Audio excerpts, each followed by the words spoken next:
Hey there, it's Amanda with Healthy House on the block, and I'm here with our weekly video and tips on creating an indoor space that truly supports your health and your wellness. And this week we are covering the topic of baby and toddler mealtime accessories. What we should be looking for, what we should be avoiding, what are going to be the healthiest options for your kids or your grandkids to eat off of. So I definitely want to start this video by saying that I completely understand when plastic and certain toxins are unavoidable. I think that we all make choices throughout our lives to improve the health of ourselves and our children. However, we don't all have the same opportunities, and so if you cannot swap out plastic, please don't stress about it. These are ideas that you can plan for in the future, and they are things that you can work towards. So the first toxin to avoid in the kitchen is plastic. Anytime we can avoid plastic when we are eating, it's going to be beneficial to our health and our wellness. This week on the blog post, I'm sharing an article that Harvard put out, and it outlines the main chemicals that make plastic so harmful to the health of our children.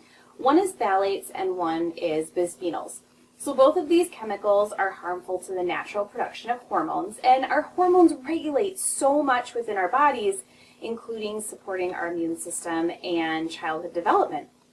Once those natural systems are burdened or hindered, all sorts of other health issues start to pop up. These problems can include cardiovascular disease, type 2 diabetes, abnormalities with liver enzymes.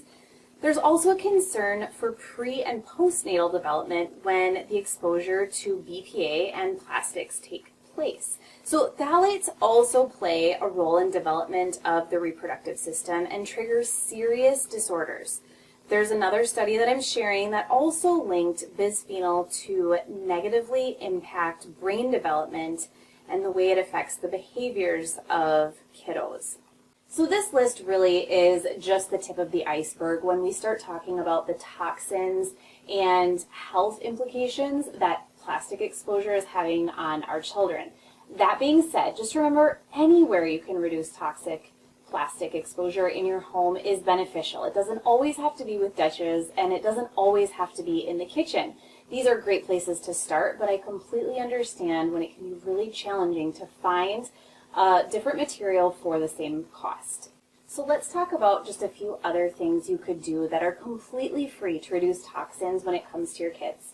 I myself have had my own experiences where I wasn't able to reduce a particular toxin for my children.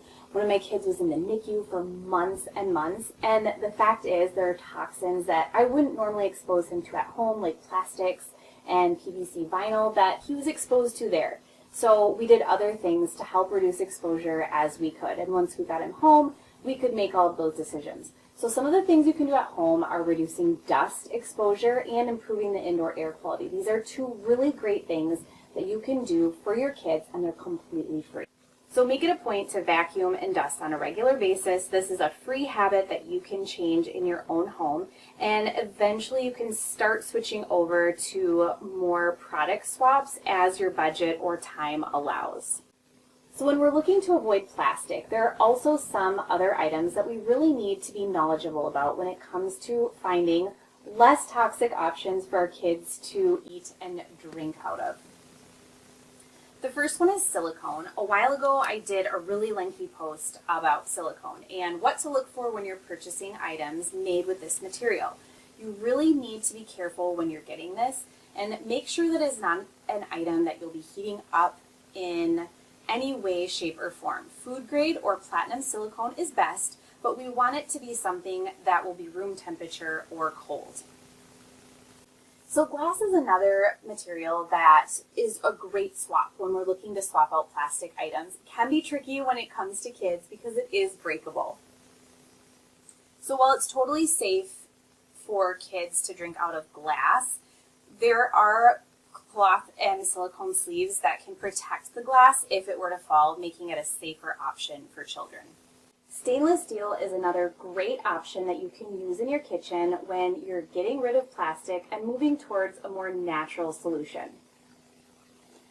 Stainless steel comes in different grades. So again, you'll want to make sure that you're getting a stainless steel product. Nothing that has nickel in it and nothing that contains aluminum. Sometimes you can find a food grade stainless steel or a medical grade stainless steel, and that is the best option. I also really love using bamboo when it comes to kids' dishes and their utensils. You do want to make sure that it doesn't contain any adhesives in any way, shape, or form because sometimes those can have formaldehyde in them. It's a great option when you're on the go. Oftentimes pieces of bamboo that are glued together are ones to watch for because those can have that solvent or a glue in them.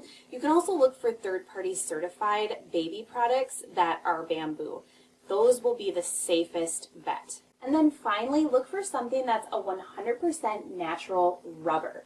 This is going to usually be a yellowish color, and it's a great option when you're looking for something to replace plastic for your baby. Natural rubber has been a go-to for toys and even some pacifiers. Again, make sure that it's 100% natural rubber, and you want to make sure that it's also been certified by a third party if possible.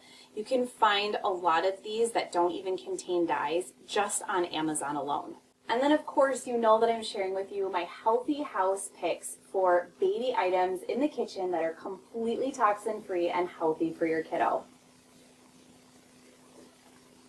So here's a list of all of the items that I'm sharing on this week's blog post. To get there, all you have to do is go to the description, and at the very bottom I have this week's blog post completely linked with all of these items shared for you to save and use in the future as you start to swap and replace some of the items in your kitchen.